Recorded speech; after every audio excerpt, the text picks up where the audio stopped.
سمندر کی تہہ میں زندگی کی تلاش، وقت کم رہ گیا، بحر اوقیانوس میں لاپتہ آبدوز میں زندگی کی امید اب بھی باقی۔ کینیڈین طیارے کو ٹائٹینک ڈوبنے کے مقام سے سگنلز موصول۔ امریکی ریسرچر کا کہنا ہے کہ ڈیٹا کی بنیاد پر کہہ سکتا ہوں زندگی کے اشارے ملے ہیں۔ سمندر میں سیاحتی آبدوز ٹائٹن کی تلاش چوتھے روز بھی جاری۔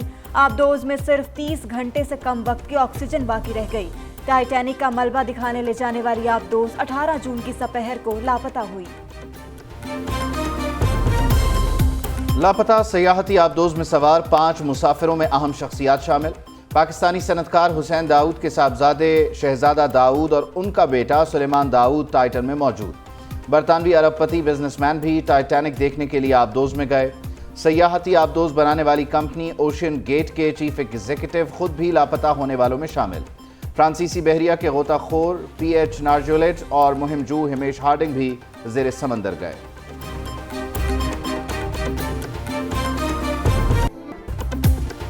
سانحہ یونان میں 150 پاکستانیوں کی گمشدگی کی تصدیق۔ کشتی ڈوبنے سے مجموعی طور پر 124 افراد جان سے گئے۔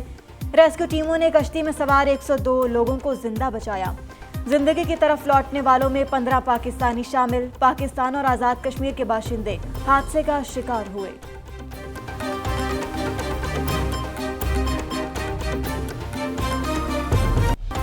سانحہ یونان کے بعد ایف آئی اے کے ملک بھر میں چھاپے۔ مختلف شہروں سے اب تک 15 انسانی اسمگلرز گرفتار۔ مرکزی ملزم ممتاز آرائی بھی پکڑے جانے والوں میں شامل۔ گوجرانوالہ کی عدالت سے 3 ملزمان کا 2 روزہ جسمانی ریمانڈ منظور۔ تینوں انسانی اسمگلر سانحہ یونان میں لاپتہ افراد کے ایجنٹ ہیں۔ ادھر انسانی اسمگلنگ روکنے میں ناکامی پر deputy director anti human trafficking circle Lahore Bilal Aslam کو عہدے سے ہٹا دیا گیا۔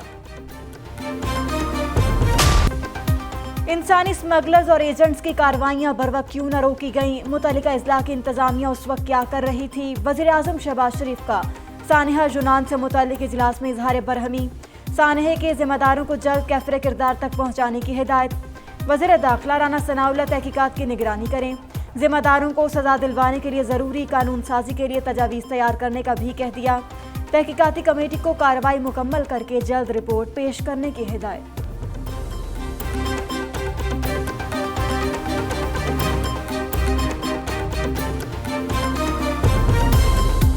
صدر مملکت ڈاکٹر عارف الوی نے جسٹس قاضی فائز عیسیٰ کی بطور چیف جسٹس آف پاکستان تعیناتی کی منظوری دے دی۔ تعیناتی کا اطلاق 17 ستمبر 2023 چیف جسٹس عمر عطا بندیال کی ریٹائرمنٹ سے ہوگا۔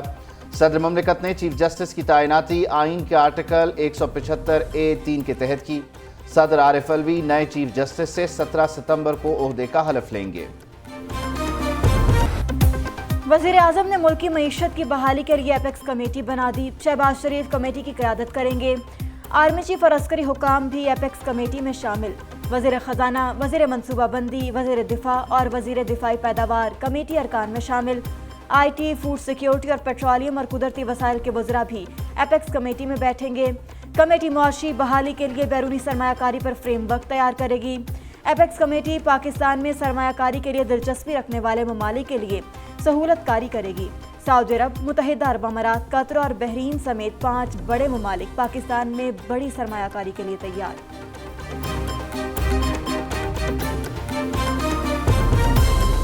سیاست سے نفرت اور تقسیم کو ختم کرنا ہوگا۔ سیاستدانوں کو غربت اور بے روزگاری کے خلاف لڑنا ہوگا۔ وزیر خارجہ بلاول بھٹو زرداری کا یونیورسٹی کانوکیشن سے خطاب۔ کہا، کچھ لوگ نوجوانوں کو گمراہ کر کے تشدد پر اکسانا چاہتے ہیں، انہیں مسترد کرنا ہوگا۔ سیاست شخصیات کے خلاف نہیں ہونی چاہیے۔ ہمیں معاشی اور دیگر چیلنجز کا سامنا ہے۔ اس وقت بڑھتی مہنگائی اور زبوحالی چیلنج ہے۔ ہماری منزل خوشحالی اور ترقی ہونا چاہیے۔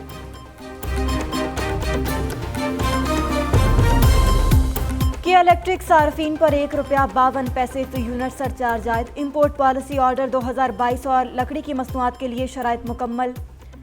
وزیر خزانہ اسحاق ڈار کی زیر صدارت اقتصادی رابطہ کمیٹی اجلاس میں اہم فیصلے۔ ای سی سی نے فارماسیوٹیکل انڈسٹری کے لیے خام مال کی درآمد کی منظوری دے دی۔ وزارت تجارت کی سمری پر امپورٹ پالیسی آرڈر 2022 میں ترمیم کی بھی منظوری۔ ترمیمی سرکولر ڈیٹ مینجمنٹ پلان بھی منظور کر لیا گیا۔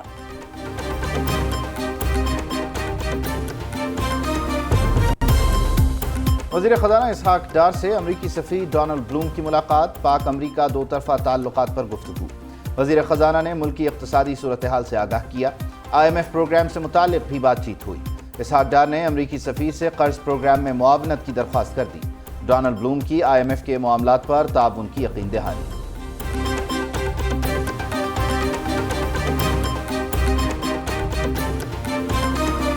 Number 1 to the House. Those who are for the demand may say ayes. Ayes. And those who are against may say no. Ayes have it, and the demand is granted. Sindh assembly نے 22 خرب 44 ارب روپے کا صوبائی budget منظور کر لیا۔ وزیر اعلیٰ مراد علی شاہ نے ایوان میں کہا، بلاول بھٹو سیلاب متاثرین کے لیے کھڑے ہیں، سیلاب زدگان کو گھر بنا کر دیں گے۔ وفاق سے مختلف منصوبوں کے لیے مجموعی 30 ارب روپے ملیں گے۔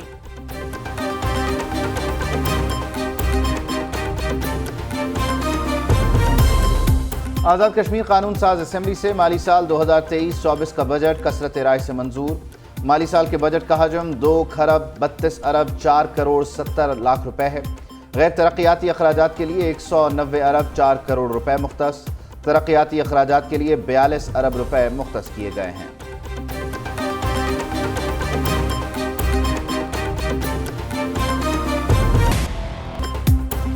منی لانڈرنگ کیس میں پرویز الہی کا جوڈیشل ریمانڈ منظور۔ لاہور کی مقامی عدالت نے سابق وزیر اعلیٰ پنجاب کو جوڈیشل ریمانڈ پر جیل بھیجنے کا حکم دے دیا۔ FIA کی طرف سے جسمانی ریمانڈ کی استدعا مسترد۔ پرویز الہی نے عدالت کو بتایا، FIA والے مجھے جیل سے لے کر آئے، جیل میں جہاں رکھا گیا وہاں فرش پر کیڑے رینگتے ہیں، کوئی سہولت بھی نہیں دی جا رہی، پہلی سماعت پر جو کپڑے پہنے تھے آج بھی وہی ہیں۔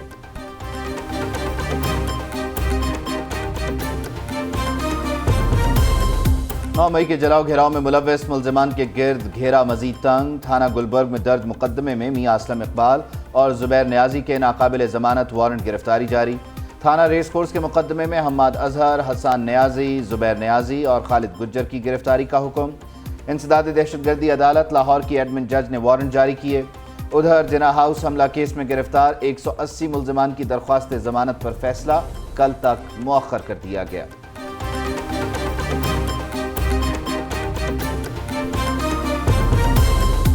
عید قربان کی آمد ہے۔ مویشی منڈیوں میں جانوروں کے ساتھ خریداروں کا بھی رش بڑھ گیا۔ کراچی میں ناردرن بائی پاس پر قائم مویشی منڈی میں بونی نامی گائے کی دھوم مچ گئی۔ بیوپاری نے 3 فٹ کی گائے کی قیمت 1 کروڑ روپے رکھ دی۔ لاہور کی مویشی منڈی میں بڑے بھائی اور چھوٹے بھائی نامی بیل کے چرچے۔ ملتان کی مویشی منڈی میں راجن پور کے صحرائی جہازوں کی دبنگ لینڈنگ۔ گجرانوالہ کی 14 مویشی منڈیوں میں بھی خوبصورت جانوروں کو خریداروں کا انتظار۔